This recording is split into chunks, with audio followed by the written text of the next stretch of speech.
দেশের স্বরাষ্ট্রমন্ত্রী অমিত শাহ তার আর একবার ব্যর্থ হতে চলা বঙ্গ সফরে এসে শুনলাম খুব আক্রমণ করেছেন এবং আমার নামও উচ্চারণ করেছেন। আমি প্রথমে বলি, এটা খুনের মামলার আসামি হয়ে জেলে ছিল, তার কাছ থেকে জেলের কথা শুনবো? খুনের মামলার আসামি অমিত শাহ, যখন উনি জেলে ছিলেন তখন খুনের মামলার আসামি। মামলা কিভাবে এগিয়েছে টেগিয়েছে সেগুলো সারা দেশের লোক জানেন।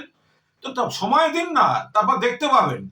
আর মানুষও জানেন, যারা তদন্তকারী অফিসার তারা জানেন, যারা বিচারক, যাদের কাছে মহামান্য বিচারকদের কাছে কেস ডায়েরি যায় যে আমি আদৌ অপরাধী না নিরপরাধ, আমার একাধিক মামলা শেষ হতেও শুরু করেছে। ফলে এইসব কুৎসা গায়ে লাগছে না, যুক্তি দিয়ে কথা বলা। অনুপ্রবেশ, আপনি মশাই স্বরাষ্ট্রমন্ত্রী, আপনার বিএসএফ, অনুপ্রবেশ হলে আপনি ব্যর্থ। ত্রিপুরায় অনুপ্রবেশ নেই, মিথ্যা কথা বলছেন। কিছুদিন আগে রোহিঙ্গা ধরা পড়েছে, বাংলাদেশি ধরা পড়েছে, ত্রিপুরাতেও আছে অনুপ্রবেশ।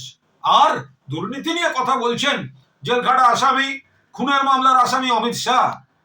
যে আপনারা যাদের দিকে আঙুল তুলেছেন দুর্নীতিগ্রস্ত বলে, ভিডিও দেখিয়েছেন পশ্চিমবঙ্গে, আজকের যিনি বিরোধী দলনেতা, মহারাষ্ট্র, সারা দেশে, আসাম, যাদের বলেছেন তাদের এগেনস্টে তদন্ত চাই, হাজার হাজার কোটি টাকার দুর্নীতি অনেকে, তাদেরকেই তারপরে ওয়াশিং মেশিন বিজেপিতে নিয়ে তাদেরকেই পদ দিয়ে আবার বড় বড় কথা বলছেন। যাদের ক্যামেরায় দেখা যাচ্ছে টাকা নিচ্ছে, তাদের নিয়ে বসে আছেন, আপনি আবার অন্যদের দিকে তাকিয়ে কথা বলছেন।